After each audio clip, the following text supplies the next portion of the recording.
Hi everyone, so today I'm going to carry on with the Merry Moments card making kit from Spellbinders that they released here in July. If you look at the sneak peeks, like what's coming soon, there are some advent calendars in there.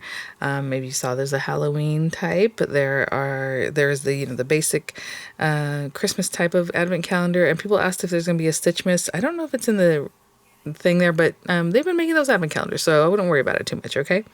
But I will say these items here that I'm showing you were sent free of charge from my review, and of course all opinions are my own. The links down in the description box will be affiliate links, which means I'll make a small commission if you purchase items to those links, so thank you for using those if you would like. I super appreciate it. I do have them there for the US and the UK. And so we've, gone through, we've made some different types of cards, trying some different fun folds. So I want to continue trying some different, like, fun folds, something different, okay? Because I know we can all just kind of put things together like this. And with this one, I did some fun technique in the background. So if you haven't seen those videos, please check them out. The total unboxing.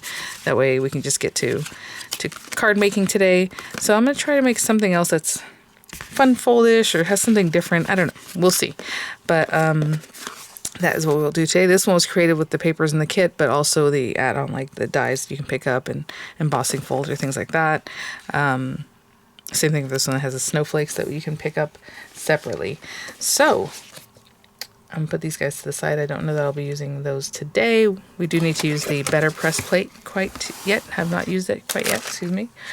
And we'll get right to it. So again, I haven't thought at all about what kind of fun fold or what we want to do. I did do a larger one.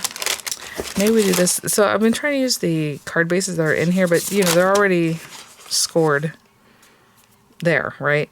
So a lot of times if I want to do a gatefold or something like that, I would need to make my own card base, which we can do. You can do it from the paper that's in the stash, from your own paper. So, let me think about that and what I want to do. I mean, we can also make an easel from this kind of thing. Just score it here and make an easel card. You can always, cut apertures from like anything here, using some dies from your stash. Maybe make a shaker. I haven't done that. Maybe we'll do that. Okay, let me go through here and find some layers. Is there like a wreath kind of shape? I was thinking if there's a wreath shape, maybe we can do a circle die cut. There's a wreath shape right here. I can see it. The center's not cut out. That's what I was looking for. A wreath that has a cutout center. Oh, no. I don't think we're going to be in luck, but that might be okay. I was going to say maybe we make the smallest shaker in the world. What if we die cut through both layers like this plus whatever's behind it? And then that kind of thing. We might be able to do that. I'll have to find a circle that's about this size. Okay, all right, let me think about that. Let me see if there's any larger wreaths in here, but I think that's going to be it. We have bows. That's very cute. Okay. All right, let me grab, and we'll probably use some pattern paper and probably use some background paper. I'm just trying to see if there's any other wreaths. I think that's the only one. We have shaker material here, so we'll use that. And some paper in the background. I kind of like the look of red. So we have this deep red that we've already cut into, but I'm thinking this brighter red. And really, I just want it to be right in the background, but maybe we'll layer it in some fun way. Okay.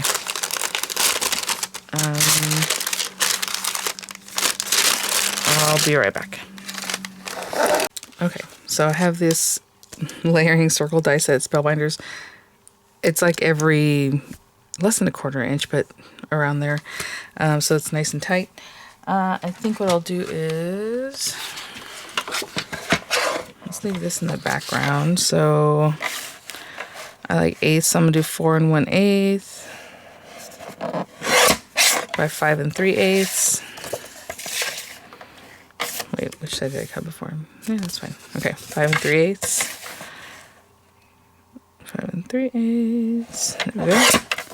And then I'll put a topper piece, and I'm going to keep all this because you might have little berries or something you can cut from this, so I just put this right back in the kit. So I'll have all these scraps for next time. Another matte layer there for sure. We have this pretty thing. We have this little guy. Oh, that's kind of cute. The pink, red, I wanted something like this, honestly, to make it look like wallpapery and just kind of over the top. Those are cute. I mean, they're all cute. How about this one? Just this more busy pattern. Have not used yet, so let's go ahead and take that out. And let's do this one 4 by 5 1/4. I'm gonna cut the top part off because that's where it was stuck to the pad, even though it doesn't really have any issue, but just in case, just to give ourselves a crisp edge in case you do have a little issue there. By 5 1/4. Cute are these. Put those back in the pad, and maybe at the end we'll make some kind of card with all these pieces that I have cut, you know. That'd be fun. Okay. So this I can stick down right now. Oh, you know what? We haven't used the stamp set yet. I don't know if I'll use it today, but I need to do that. So this is symmetrical, so it doesn't really matter where I put this. I was going to check the orientation of the card, but you should always do that at the beginning just so that your card always opens the right way and you didn't glue something down incorrectly. So this is a thinner weight, you know, cardstock. I'm still going to shaker that. But generally I would like something a little thicker. I mean, we can just make the wreath on its own, sit on top. You can also just make a shaker from this. But my plan was to shaker both of these things so it goes through to the next one. So I think what I'll do is just glue it down. Now when I glue it down, I'm only gluing around these very edges because I don't need to do any more. And we are going to put some acetate behind here, so I guess that'll help it get more sturdy. And something like that. I'm gonna let that sit for a minute, even though we're not gonna cut through the glue that I just did, because you saw I only put on the very edge. I don't want it to like squish or move or do something weird, so I'm gonna let that set up for just a minute, and while it's doing that, I'll find a circle. I feel like that one's too much, and then this one's a little guy, but you know what? That's okay. Yeah, let's go with that one, right? So it's just taking a little bit off of here. It's kind of fun. And I'm trying to leave the bow, so I'll put that like here. That looks pretty centered. And this part's going to cut away, so I'm using some very old washi, as you can see there. Help me with that towards the inside. I'm going to let that sit for a moment, and once I think, you know, just a couple minutes to let that glue dry a little bit, I'm just going to run this through my die cutting machine so it goes through both layers. And in the meantime, I'll grab some acetate, which a lot of times is just like scrap, I know. In the meantime, I will look for some acetate. A lot of times I use packaging, you know, carrier sheets, like all these different things that you might have in packaging that you're not going to use anyway. It's a good time to use it here. But I'm just going to find a little piece. I don't have to cover the whole back. I kind of am going to find something though, because like I said, this is layering weight paper and it's just better to make it more sturdy. So I'm going to find a piece of acetate, cut one down to roughly the size of this, which was 4 by 5 1/4, so just a little bit smaller, so I'm not competing on the edges in case it sticks out here or there. So maybe like 3 7/8 by like 5 1/8, you know, something just a little bit smaller. Okay, guys, so let's get that off of there. Very good. That little second layer just came right out. I did recycle some carrier for some stamps for this purpose, but I do see that it has a little schmutz. I'm going to try and clean that up as well as I can. And so there we go. So we'll hold that down.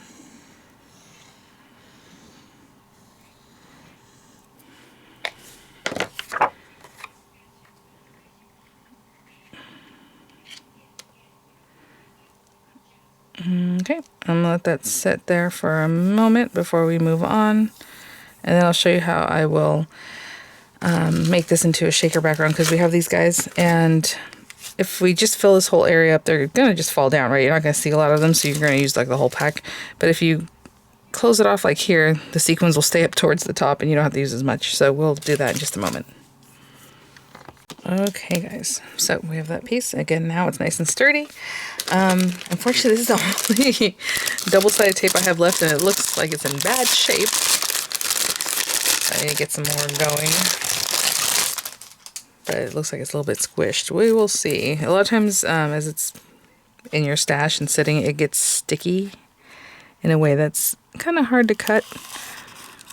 But, and then later it just wants to get really brittle and fall off. So if you're going to want, you know, to make this really last, you're going to want to put also just some glue along with the foam, just to help it a little bit. But anyway, generally I would have ran that all the way down to the corner. I'm kind of bummed out that I missed that little piece, especially because the paper is thinner there. So I'm going to try to do a little better job of this one, getting it right to the very edge. I don't want it showing, but I also want it to be protected. So we're gonna go ahead and put this all up and down. And then I'm gonna show you how I'm gonna try to block this off so it stays nice. This is always the toughest one for me because it's going from here into another piece. Like where that one ends, you know? Okay. Not too bad, right there. All right. So I have this top portion. All I'm going to do is run a piece that goes like literally right under that so that the sequins will stay in this top area. If you want to put more here or whatever, I mean, go for it. But this is all I care about. I just don't want all the sequins falling down. And then you're not going to see it. And it's just kind of wasted. Of course, if you have more pieces in your stash, definitely add those. I'm going to cut a little tiny piece to put right there because that bothers me, guys. Sorry. I think that should do it. Yeah, something, there we go. Just to finish that off. Okay. And we have a couple more carriers here and here. Now I'm sticking to what's in here, but like I said, I mean, you can make a little glitter mix. You can, you know, do whatever it is you want. I want this to be up towards the top. So I'm just going to put some here. If you want to, well, I would have already done it. If you want to rub the acetate with like a anti-static pad, you know, go for it. Little dryer sheet. I feel like the static builds up anyway over time, so I just don't even do it to begin with. But I know this is all going to be up here. And I didn't put a ton. Actually, I'm going to put it a little bit higher up because I really got this right on there. And I left a little red edge, so I'm paying attention to that. Across here. I love the way that looks. Just that it looks like little tacky little wallpaper. I'm gonna turn this over and give it a good squish. I always like to squish from the back here instead of trying to flatten it out on the top. And we have a cute little shaker. And again, everything's just there, nice and flat. I mean, you want to put some little bits out here, you know, to dress it up on the outside. That's great. And I was thinking, you know, maybe I will use the stamp set today. I mean, I can just pop on. We haven't used the stickers either yet, really. I can pop one of those on. Obviously, the ephemera. We have our chipboard, you know, Christmas magic, counting down, or holiday happiness, you know, something like that. I'm thinking I might just stamp like the season's greetings. I want something that's kind of just like this. Obviously, you can mix and match the words to do that for you. Season's greetings across the bottom. And then I have some pieces of cardstock. These are I cut off of the 5x7 card when we made the mini slimline. And they're, you know, sitting here, so I think I'll use that. It is textured on one side because that's the card bases are kind of textured, but on the other side it's a little more, just not as textured. So I'm going to go ahead and stamp this. I'm thinking I was going to have it maybe go across the whole thing. We could do that. So maybe I'll use a stamp positioner so I can make sure that I have what I need for that. So just pop this here. And, oh, okay. So, again, I'm going to leave myself, so I can see this is 4 inches, 4 1/4 here. If I make it just as wide as this whole strip, but I'm thinking I should only make it as wide as this part. So that was 4 inches, right? So just kind of eyeballing, there's a 1/4 inch there, about a 1/4 inch there. That's good. Okay. And that looks pretty straight to me. Of course, whenever you're using a stamp positioner, you should have the ability to see how straight something actually is. That looks pretty good. Okay. And just grab whatever ink I have here. These are, again, acrylic stamps. stamped that a couple times. It's very fine. Oh, that looks really good already. Okay. I can see it on this part when I put the ink. I didn't ink it up too well, so I'll just do the whole thing again. Are you like that? Whenever I'm like, oh, I missed a little bit, I'm like, I'll just do the whole thing. Up here. Okay. There we go, nice and dark. Okay. I did use a hybrid ink. A lot of times hybrid inks are a little, I don't want to say chalky because I don't think that's the word for it, but like drier. So I always feel like I generally stamp twice with that kind of thing. Okay, and then I'm thinking maybe we layer some red instead of just having that white across. So let me grab, and maybe that one little bit that we put back will help us.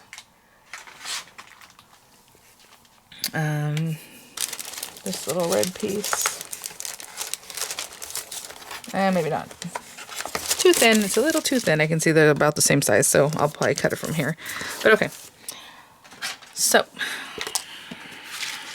move that to the side. I'll get rid of that stuff. Oh, sorry. 4 inches.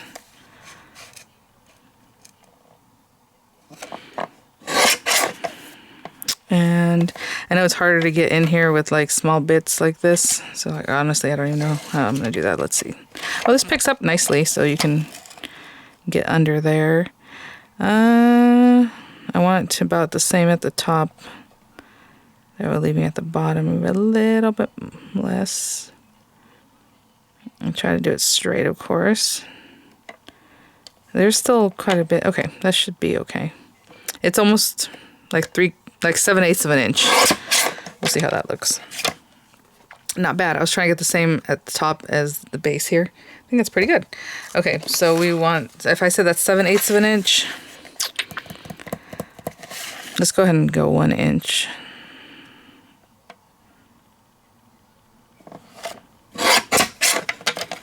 By 4. Also at 4 in this other direction here.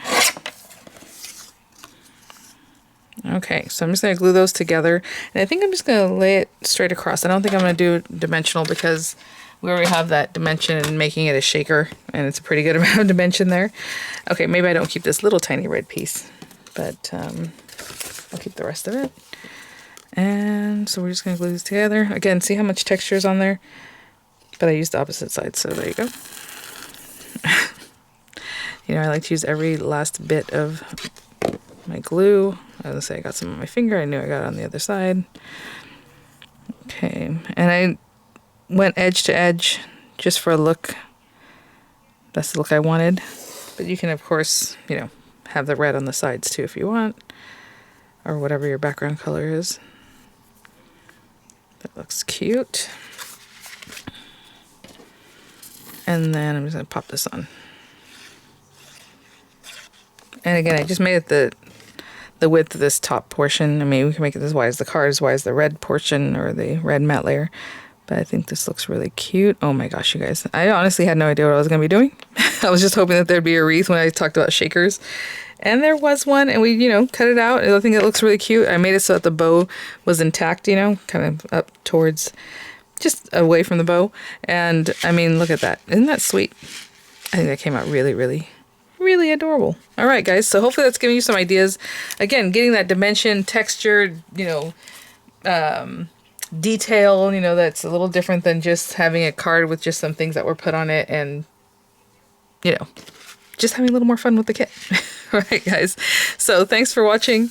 I'll have images coming up. I'll have the links there in the description box. And I mean, we're just plugging away, guys. Look at all these. I will see you all at the next one. All right, bye now.